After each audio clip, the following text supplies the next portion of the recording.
All right, guys, we've been chopping at the bit all week. Everyone's blowing us up. We got something new to show you. I think Brady's ready to go. Let's do it. What's up there, internet people?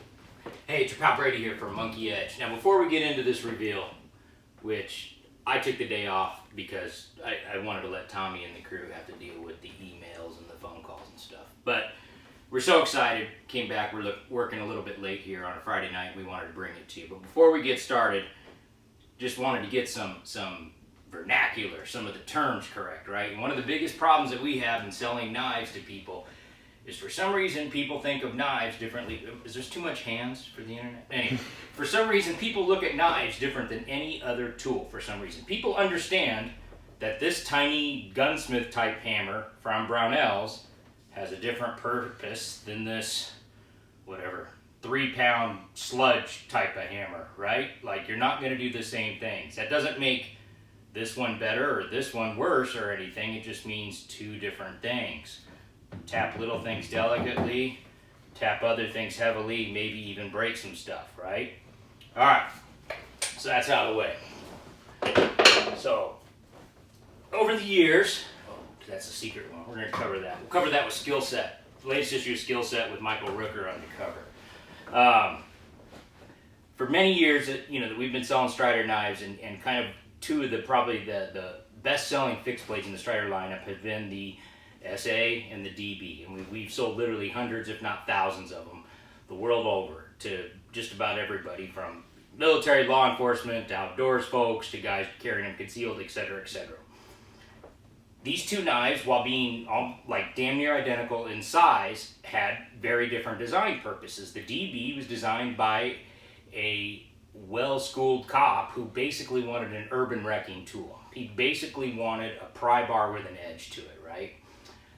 So the SA was designed, you can see by its more traditional spear point profile, as a more versatile knife, right? Doesn't mean the SA wasn't tough. Just means that this had a totally different purpose than this. The DB was designed by that cop who wanted it from everything from getting in and out of vehicles and helos. He was doing some time in a helo unit. He said it was his favorite thing to do when you do a knock and talk and wedge it in the door jamb so that somebody couldn't slam the door, prop open the trunk or whatever. It was meant to break shit, which is in fact why the DBL was given to Marines, because not even Marines could break it. Problem being, not really the problem, is that folks would hear the legend of the DB and then they would order a DB from us or some other fine Strider retailer, right? And then they'd get it and they'd go, it's not sharp. Well, listen, it was meant to be a pry bar with an edge, right? These two things have very different edge geometry, very different purposes, which goes again to our right tool for the job. And since I like to be visual, right, and I want to rant, it's Friday, let's go to here, right? Let's go to another two things. This is a very sharp cutting implement, right? Very, very sharp. Slices paper and everything. This is also a cutting implement. These two, both cut things. They have very different purposes, right? You wouldn't split a log with this, or chop down a small tree with this, and you wouldn't shave your face with this. So if I buy this and try to do slicey things, like shave my face or whatever, slice an apple, I'm not using the right tool for the job. Boom, back to DBSA.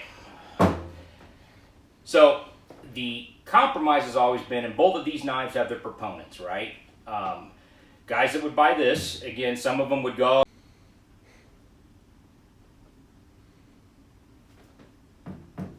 Think we're good? all right, hopefully we're back. Are we back, Tommy? I think so. All right.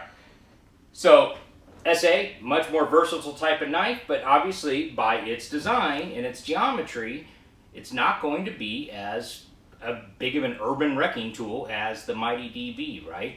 The tip is not a Tonto reinforced type of tip. The advantage of the SA is the edge geometry, in addition to the blade profile, is set up more for general knife chores like cutting and slicing. These angles, the reason why something is sharp is The more acute the angle is, the more sharpy or slicey it is. The more obtuse the angle gets, the more durable it gets, but the less slicey. I'm a dumb guy, so that's how I explain it. The edge geometry of the SA, in addition to having the curve, which is better for, you know, kind of general knife chores, was also more acute, slicey, as opposed to more obtuse, like the DB, which is breaky. All right, boom. Strider Knives heard you, right? They heard you. They knew you wanted the perfect thing. So these two things went off to Pango, rented the honeymoon suite. Where the hell? Oh, I put it under the new skill set with Michael Rooker on the cover. So, boom. And now it can be shown. All right, we on tight, Tommy? We're ready. We're ready? All right. Boom. Meet the dub. DUB.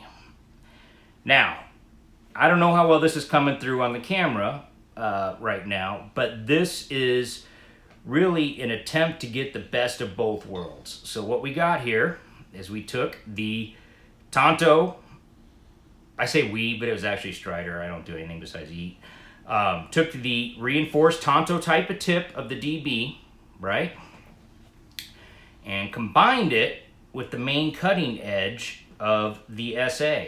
I can get my patented pointy thing here, right? So what we got here is a super strong knife. This has a hollow grind that goes up a little bit higher, and it's a little bit more acute here. It was done using a smaller wheel than usual. And if you notice, this edge is a little bit more acute than your standard DB. So that curved surface is going to give you the great general cutting utility. The curve also gives you a longer cutting surface because it takes longer, because a curved line is longer than a straight line. But it's still hella stout tip, and this hollow grind does not the way that the edge geometry still allows for a crazy tough knife. As you can see here, we got our 4/4 inch stock right here. So we basically kind of kept the tip and the backbone of a DB and then added the main cutting edge of an SA. So I can tell you, like, look, this is still a crazy, you know, bomb-proof knife, but I didn't have a tomato or anything, sorry guys, or a slice of paper. But it is much slicier. I don't even know if that's a real word. It's much slicier than a DB. So now you have the best of both worlds, guys. You got a knife that is perfectly suited for jamming into the top of stuff, you know, breaking open a crate, blah, blah, blah. Yet you have a much more refined main cutting surface. So you can see here, I don't know, can you get that, Tommy? Yeah.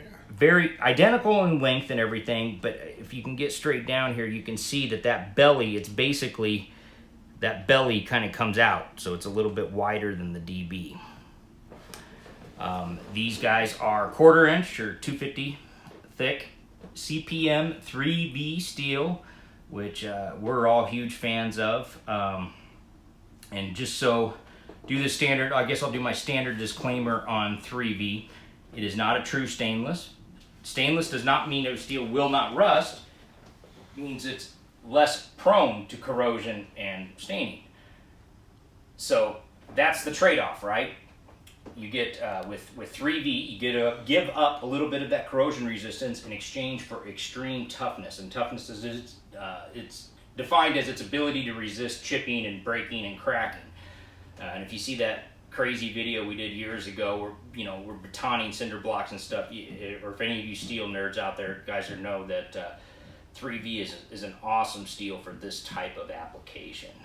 Black oxide coated, G10 monkey edge frag pattern grips. It will include a sheath. I didn't bring it down, sorry. Standard Strider sheath with the, you know, the Kydex sheath with the Velcro loop. Now, when are they going to be available? Boom, soon.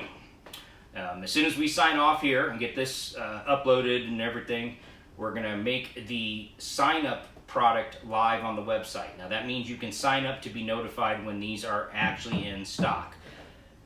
Every time there's some 3V limited edition or any limited monkey edge knife, we always get this crazy hate mail. Here's the reality, guys, is we are big fans of money. We all like to eat. That's why we're fat. And my kids like to go to college, and braces and all that stuff. We love money. Believe you me, it is not my goal to not have a knife to sell you in order to get your money. But as with a lot of awesome stuff, there are less quantity to go around than there are people that want them, which means by very definition, people are going to be disappointed. There's only so many front row seats at the Metallica concert, right? Here's the deal. We do it as fair as humanly possible. We have a sign-up form on the website. You can go to the product, enter in your email address. The automated system will kick out that email as soon as we enter the stock quantity, as soon as we say these things are in stock. That then goes out all around the world to thousands of people. Email is not a perfect thing. You know what I mean? The guy across the street might get his 2 minutes before you get yours, etc., etc. They are first come, first served on the website. And first served means checked out, right? Now, people always go, well, that's bullshit. Got stolen out of my cart right as I was checking out, blah, blah, blah, blah, blah. Look, guys, at any given time, we have hundreds of shopping carts on our website. If we held every item, even for just a couple minutes while it was in somebody's shopping cart, it would be chaos. Half the inventory would not be visible, right? It would be like not purchasable. And then all of a sudden, what if that guy didn't buy it and his 3-minute time limit comes up? Now it's available again. No e-commerce works like that, right? With the exception of like ticket websites for some reason. But like I've had stuff lose out of my cart and Amazon and everything else. Look, I get it. It sucks. Again, we love money. Love it. Wish we could take all of yours. But that's the way it's going to go, right? That's the way it always goes. There's no inside perks. You know, nobody spends a certain amount of money, so we hook a bro up. None of that. It's first come, first serve. You sign up for the email list. We'll usually, in addition to that, throw a note on Instagram and social media saying, hey, they're here.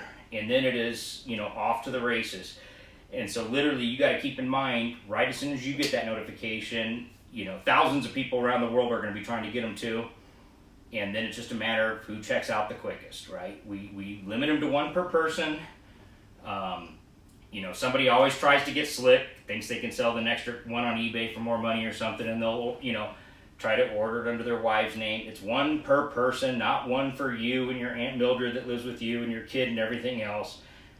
If we catch you, we just cancel the other orders, right? And that's in order to keep it fair. We try to keep it as fair as humanly possible. So it's limited one per customer, first come, first served, and then boom, that's it. Then we ship them out. So hopefully that clears up any of the anger or angst. Believe you me, we all buy stuff here. We all buy gear from other websites and other things that are in high demand. Believe me, I know it sucks to lose out on something. It's not that we're not sympathetic to the situation. And if we could have ordered twice as many, we would have. We're limited by what our suppliers, in this case Strider Knives, can get to us, guys. So that's the way we do it. So those of you guys that send your hate emails or blah, blah, blah, blah, blah bullshit, we will try to explain it to you rationally, and we'll probably wonder why we have to do this and why we're such gluttons for punishment. But again, maybe it's because we love the money. Anyway, so that's the dub, guys. Going live real soon. Man, we never give out advance information. It will not be going live this weekend. How about that? I'll promise you that much. So check out the website. Give us a couple minutes to get this sucker up and running. We know you guys are going to dig them. Can't wait to see what you guys are doing with them. People send us testing videos and stuff like that. Love seeing that stuff, guys. So check out the new Strider dub going on the site here shortly for sign-ups and live to you sometime soon. All right, Tommy, I think it might be pizza time, right? Pizza time. Pizza time. Hey, thanks for tuning in. We'll talk to you guys soon. Take care.